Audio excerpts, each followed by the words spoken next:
Hi నమస్తే welcome to my channel. ఈ creepers ఏంటి అనుకున్నాం కదండి.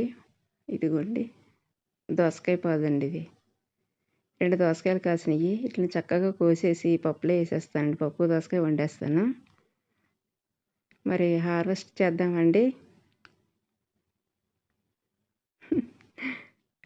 టమాటా మొక్కలు వచ్చినాయి కానీ కాయలు ఏం కాయలేదండి, అలా ఉండిపోయినాయి అవి. సరే అండి, ఇవి కోద్దామండి. ఇంకా దోసకాయలు మా వారు కోస్తున్నారండి కాయలు. అదేనండి, కట్ చేసేయండి. ఇంకోటి చూడండి పక్కన ఉంది, అది కూడా కట్ చేయండి. చూడండి ఎంత బాగున్నాయో. చక్కగా మన ఇంట్లో పండిన కాయలు ఎలాగన్నా కూడా బాగుంటాయండి. టేస్ట్ అది చాలా బాగుంటుంది. ఆ పక్కన ఉన్న చూడండి, జాగ్రత్త అండి, జాగ్రత్తగా ఎక్కండి పైకి.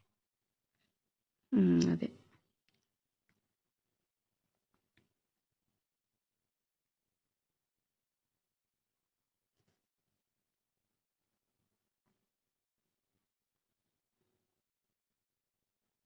ఈ కాయలు ఇలా పండినట్టు ఉన్నాయి కానండి, తొక్క గట్టిగా ఉన్నాయండి, చాలా గట్టిగా ఉన్నాయి. ఇంకెందుకంటే ఆలస్యం, కాయల్ని చక్కగా పీల్ చేసేసి ముక్కల కింద కట్ చేసేసి పప్పులో వేసేసుకుందామండి. పప్పు దోసకాయ వండేసుకుందాం. ఇంకా మరి ఇంకెందుకంటే ఆలస్యం, రండి ఆ పనిలో ఉందాం.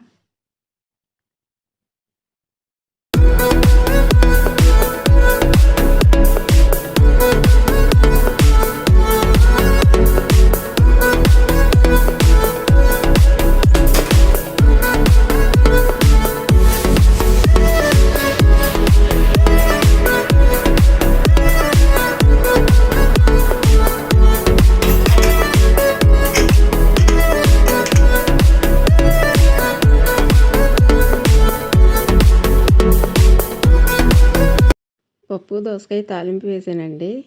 చూడండి భలే ఉందండి బాబు టేస్ట్ అయితే. ఏమైనా కానీ మన బాల్కనీలో కాసిన దోసకాయలు కదా, మన ఇంట్లో కాబట్టి చాలా టేస్ట్ ఉందండి. చక్కగా కొంచెం నెయ్యి వేసి తాలింపు వేసాను.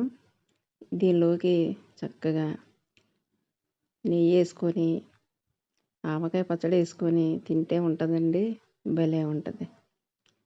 చాలా బాగుంటుంది, అసలు స్వర్గం అండి, ఇంకా చెప్పక్కర్లేదు. ఇదిగో నెయ్యి ఉంది, ఇంకా ఉందలేండి, అయిపోవచ్చింది, తీస్తాను మళ్ళీ. ఇదిగోండి ఆవకాయ అండి, వేసుకొని తింటే ఇంక అసలు అదిరిపోద్దండి.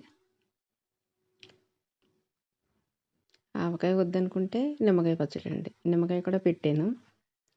అది ఒకరోజు చూపిస్తానండి ఎలా పెట్టాలనేది. నిమ్మకాయ కూడా వేసుకొని తినొచ్చు, బాగుంటుంది పుల్ల పుల్లగా. ఇంకా కుక్కర్లో రైస్ పెట్టేసండి, వేడివేడిగా తినేస్తామండి అన్నం. ఓకే అండి.